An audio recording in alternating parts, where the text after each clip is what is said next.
be an interesting 2 weeks after all. It happens when you put good people in a bad place. 1971, Stanford University. A daring psychologist named Philip Zimbardo decided to conduct one of the most dangerous psychological experiments of the century. He wanted to uncover a fundamental truth about human nature.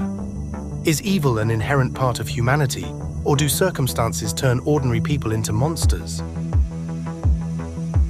To find the answer, he designed a chilling experiment.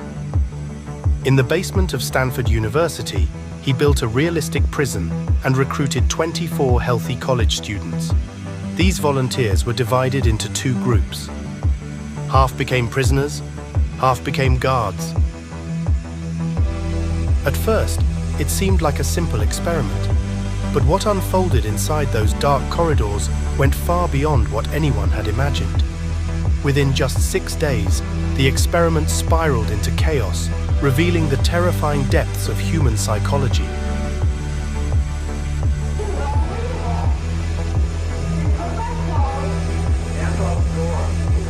Zimbardo placed a small ad in a local newspaper.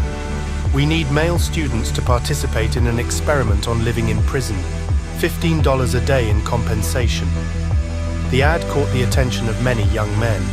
75 students eagerly signed up, but only 24 were chosen.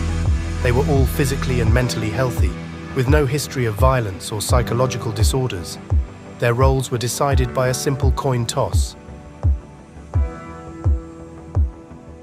12 students became prisoners. 12 students became guards. For these students, it was supposed to be a harmless study, just a week-long simulation. But what they didn't know was that this single coin flip would change their lives forever.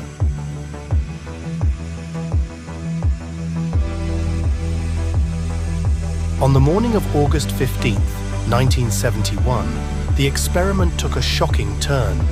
Instead of merely being asked to report to the university basement, the Palo Alto police showed up at their homes without warning.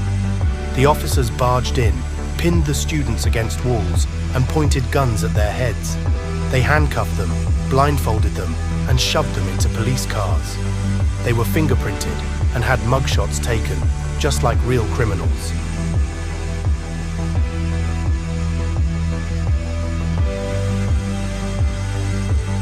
By the time the blindfolds were removed, the prisoners found themselves locked inside a cold, dark cell in Stanford's basement. They were no longer students.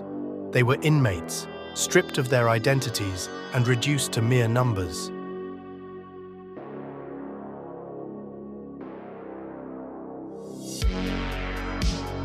On the very first night, something eerie happened. The guards, who had been ordinary students just hours earlier, began to transform. They put on military-style uniforms. They wore reflective sunglasses to hide their emotions and intimidate the prisoners. They changed the way they spoke, commanding absolute obedience. The guards shouted, "You are no longer humans, you are just numbers." The prisoners, still in shock, could hardly believe what was happening. But this was just the beginning of a horrifying nightmare. By 2:30 a.m. on the second night, the prisoners couldn't take it anymore. They started shouting, "We're not playing anymore! This is just an experiment! Let us go!" They pounded on the cell bars, demanding their release. But instead of calming them down, the guards fought back with brutal force. They grabbed fire extinguishers and blasted freezing gas at the prisoners.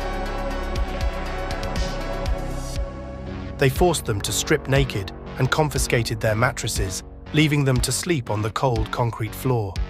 They turned one cell into a privilege room, where prisoners who obeyed got basic rights, while rebels were further humiliated. In less than 48 hours, a group of ordinary students had become ruthless enforcers, completely controlling their fellow classmates in the most cruel and degrading ways.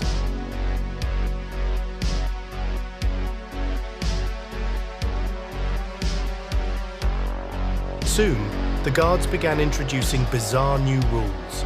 Prisoners had to sing songs just to get permission to eat. They were forced to kiss the ground before being allowed to use the bathroom. Some prisoners were ordered to punish their fellow inmates. At first, the prisoners resisted, but over time their spirits were completely broken. By day 3, they no longer tried to escape. They no longer fought back. They only tried to survive.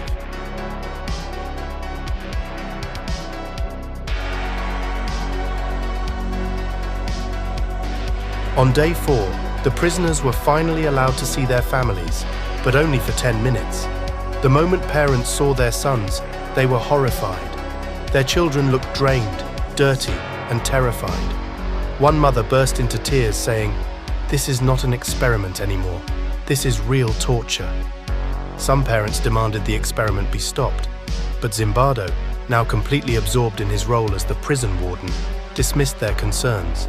He reassured them, "Everything is under control. If they want to leave, they can quit." But could they really quit?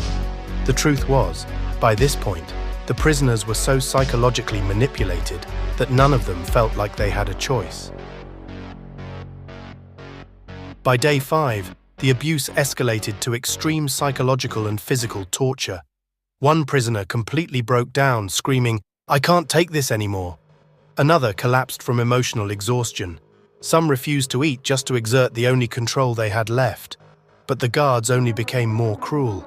The situation had become so dangerous that an outside psychologist, Dr. Christina Maslach, finally stepped in. She was horrified. She demanded that the experiment be stopped immediately.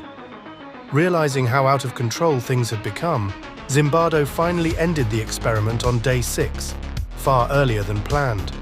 What was meant to last 2 weeks had turned into a nightmare in less than a week. The Stanford Prison Experiment proved something terrifying. Ordinary people, when given power and the right circumstances, can become monsters. The students who became guards had no history of violence, yet they transformed into sadistic enforcers in just days. The prisoners, strong-willed young men, broke down completely, obeying even the most humiliating orders. Zimbardo himself later admitted, "I never thought I would get lost in the experiment, but I did. I became a warden, not a psychologist." To this day, the Stanford Prison Experiment remains one of the most disturbing and controversial psychological studies ever conducted. It serves as a chilling reminder that the line between good and evil is far thinner than we think.